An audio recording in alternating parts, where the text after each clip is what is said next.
And more signs of turmoil for the struggling vice president tonight, because even the media mob is being forced to acknowledge that whatever appeal Harris once had, well, it's cratering by the second. For example, a new piece in Politico calls her, quote, a one-time political rock star who is having a brutal season at the polls. And, of course, the baffling moments are showing no signs of slowing down.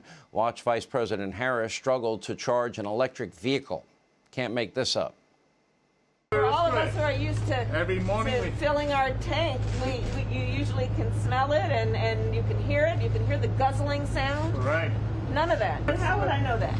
Tell me how I would know that. So typically, excuse me. Yes. So typically you come in, you wave this card, and then what it would do is it would authenticate, and then the light turns green. Great job. Here with reaction, Fox News contributors Leo 2.0, Terrell, and Jason Chaffetz. Jason, you're laughing harder. You go first. And this is the person who's supposedly in charge of the National Space Council. Her job is to advise the president on how we're going to operate in space. She can't even put a plug into a car. I mean, she is such a joke. It's just an embarrassment. She should have hired those child actors to show her how to put a plug into an outlet. The child actors would have been better. That was part of the PR image makeover.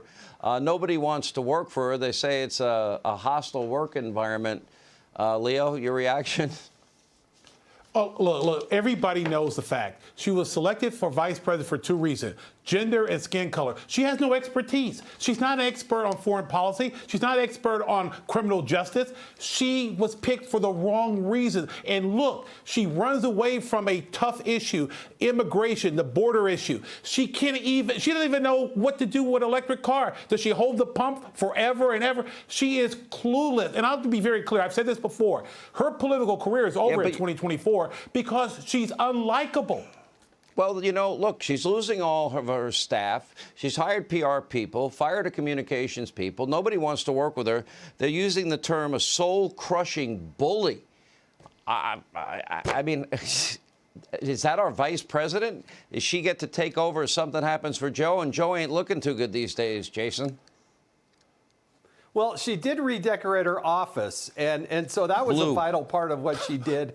Yeah, and she redid that. And so, look, going into the nomination, she was in 8th place in her home state of California. Yeah. Even the California Democrats figured out that she wasn't worthy of this position.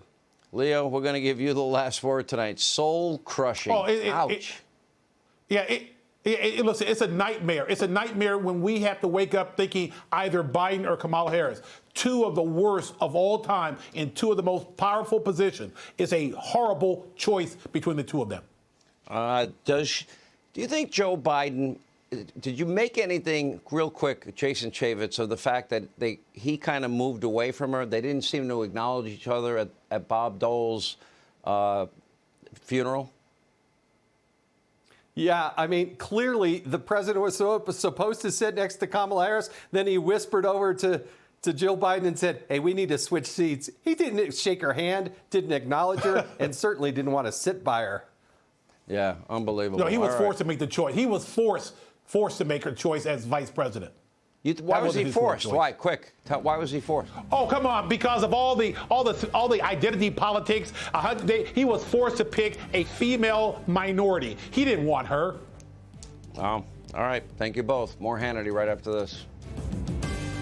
Hey, Sean Hannity here. Hey, click here to subscribe to Fox News YouTube page and catch our hottest interviews and most compelling analysis. You will not get it anywhere else.